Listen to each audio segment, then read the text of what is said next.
Good morning all of you.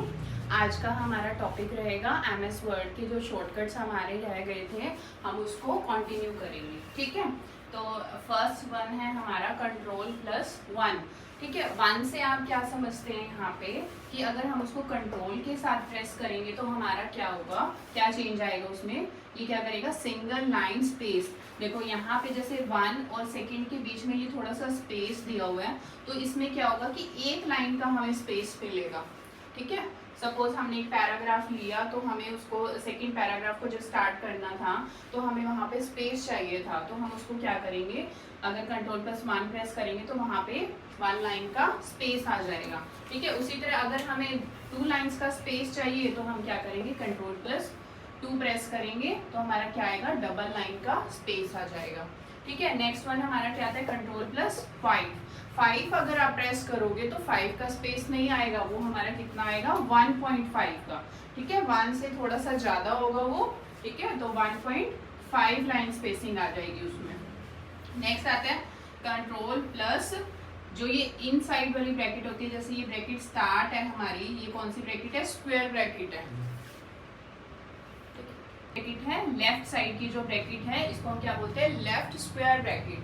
ठीक है, तो अगर हम ये प्रेस करते हैं कंट्रोल के साथ तो वो क्या करता है, decrease font size by 1 point. ठीक है, अगर आपका सपोज फॉन्ट साइज 11 है तो ये क्या कर देगा, इसको 10 कर देगा इसको। ठीक है, तो आपका फॉन्ट का साइज, फॉन्ट क्या होते हैं, देखो जैसे कि आपने कुछ भी वर्ड लिखे हुए हैं तो उसमें क्या होता है, सपोज कई बार हमें ऐसा फॉन्ट, हमें बड़ा वर्ड चाहिए होता है ना, उसका साइज थोड़ा बड़ा चाहिए होता है, कई बार हमें उससे थोड़ा सा छोटा चाहिए होता है, कई बार हमें स्मॉल चाहिए होता है। तो ये होता है कि उसका फॉन्ट साइज बड़ा कौन सा है या हमें स्मॉल चाहिए, तो हम उसके अकॉर्डिंग उसको सेट कर सकते हैं।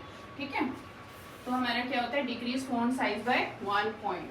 नेक्स्ट आता है Ctrl+, ये क्लोजिंग वाली हमारी जो स्क्वायर ब्रैकेट होती है। ठीक है, ये स्टार्टिंग ब्रैकेट होती है, इसको लेफ्ट ब्रैकेट बोलते हैं, एंड ये राइट साइड वाली ब्रैकेट जो होती है हम उसको क्या बोलते हैं, Ctrl+ राइट साइड की स्क्वायर ब्रैकेट। ठीक है, वो क्या करते हैं, इंक्रीज फॉन्ट साइज बाय 1। देखो अगर 11 होगा तो वो उसको 12 कर देगा। ठीक है, नेक्स्ट आता है हमारा Ctrl+Shift+A। ए से आपको क्या होता है, अगर हम Ctrl+A करें तो हमारा सारा ही सिलेक्ट हो जाता है। अगर Ctrl+Shift+A करेंगे तो selected text to all capital letters. ठीक है, जो भी हमने मान लो इतना, अगर हमने इस वर्ड को अगर सिलेक्ट किया हुआ है तो ये क्या कर देगा, इसको सारे को कैपिटल लेटर में। ठीक है, तो वो इसको क्या कर देगा, कैपिटल लेटर में इसको चेंज कर देगा। कैपिटल लेटर मीन्स S भी बड़ा, P भी बड़ा, A भी बड़ा, C, I, N and G। ठीक है, इस तरह से इसको ये क्या कर देगा, कैपिटल लेटर में चेंज कर देगा। नेक्स्ट आता है Ctrl+Shift+E। ई क्या करता है, अनेबल और डिसेबल रिवीजन ट्रैकिंग, जो हमारी ट्रैकिंग होती है उसको अनेबल या डिसेबल करने का काम होता है। Ctrl+Shift+F। एफ से क्या होता है, ओपन फॉन्ट विंडो। फॉन्ट में मैंने आपको बताया कि वही साइज होता है जो इसका होता है। ठीक है, तो साइज को हम किससे, डायरेक्ट इसकी विंडो कैसे ओपन कर सकते हैं, हम Ctrl+Shift+F से। देन आता है Ctrl+Del। डेल क्या करता है, delete right of the cursor. Suppose आपने ये वर्ड है, स्पेसिंग वर्ड है, अगर आपका कर्सर जी और एन के बीच में है आपका कर्सर। ठीक है, तो ये क्या करेगा, अगर आप Ctrl+Delete प्रेस करते हो तो delete right of the cursor, तो वो क्या करेगा, राइट साइड से जी को रिमूव कर देगा। ठीक है, नेक्स्ट आता है हमारा Ctrl+Backspace। बैक का तो आपको पता ही है कि बैक वाला पीछे वाला वर्ड होगा, है ना, जैसे आपको यहाँ पे हमने जी लिखा हुआ है। ठीक है, तो अगर सपोज आपका कर्सर एन और जी के बीच में है तो वो किसको रिमूव करेगा, बताइए। ये क्वेश्चन पेपर में आया भी हुआ है कि अगर राइट साइड का डिलीट करना है तो हम किसको प्रेस करेंगे, अगर लेफ्ट का करना है तो किसको करेंगे। अगर राइट साइड का करना है तो Ctrl+Delete करेंगे, और बैक साइड का करना है तो Ctrl+, अगर हमें एन को रिमूव करवाना है तो हम क्या करेंगे, Ctrl+Backspace को हम करेंगे। ठीक है, लेफ्ट साइड वाले को।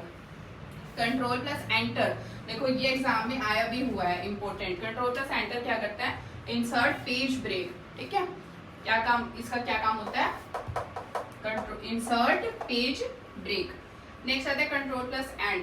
एंड से आपको पता ही है, देखो एंड का मीनिंग क्या है यहाँ पे, कि हमारा जो भी डॉक्यूमेंट है, move the cursor to the end of the document. Suppose आपका कर्सर डी के बाद है, ठीक है, तो ये क्या करेगा, अगर आप कंट्रोल प्लस एंड कर देते हैं और आप पूरा डॉक्यूमेंट लिख रहे हो और आप यहाँ पे पहुंच जाते हो, बट बाय चांस आपका कर्सर यहाँ पे आ जाता है, तो अगर आप सीधे ही कंट्रोल प्लस एंड प्रेस करोगे तो आपका कहाँ आ जाएगा, move the cursor to the end of the document. Next आता है कंट्रोल प्लस होम।